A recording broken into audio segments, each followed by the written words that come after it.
Understanding the real costs of research. A focus on facilities and administrative costs. To advance our nation's economy, security, and health after World War II, the federal government decided to partner with universities to conduct research for the government. Central to this partnership is federal grant funding. This partnership has made the United States the world leader in innovation.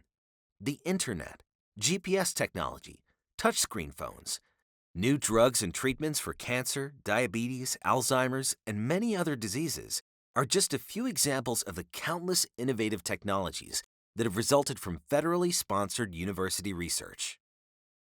In 2023, federal government agencies including the National Institutes of Health, NASA, the National Science Foundation, and the U.S. Department of Defense, Energy, and Agriculture invested over $59.68 billion in this research. This funding comes in two forms.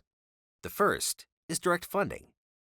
Direct funding pays for research personnel salaries, supplies, project-specific equipment, and other costs specifically associated with performing and sharing research.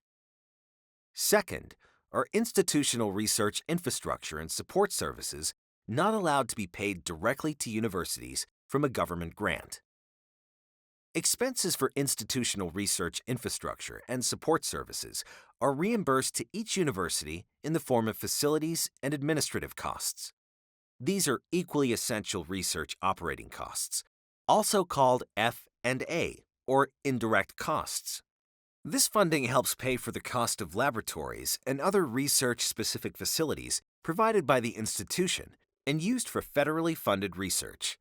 This includes shared research instruments, maintenance and security for research facilities, utilities such as electricity, water, air conditioning, and heating for research spaces, and IT and cybersecurity to support and meet computing needs.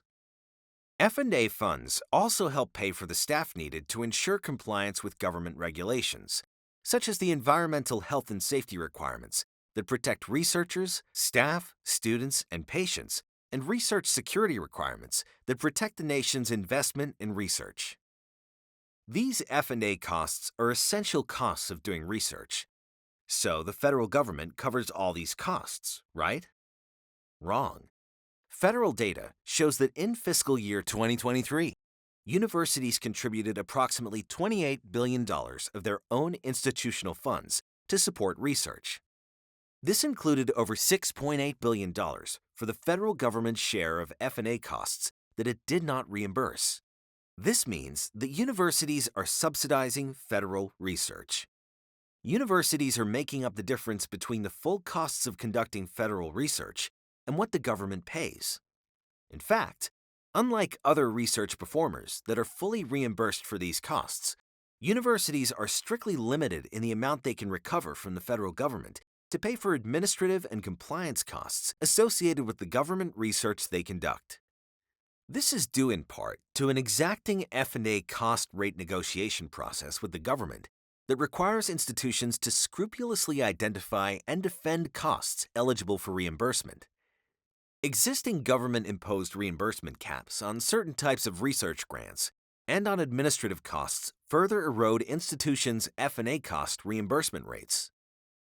Although the F&A cost reimbursement process is complex and not always easy to understand, it is efficient and based on actual research costs. Moreover, it has allowed the decades-long partnership between universities and the federal government to work. That partnership has been central to the country's national security, economic growth, technological innovation, and medical advances. Despite the long-standing success of this partnership, some in Washington want to significantly reduce the federal government's role in funding F&A costs. Proposals to further reduce or cap F&A cost reimbursement would directly hurt faculty and trainees and significantly harm institutions' ability to advance important discoveries.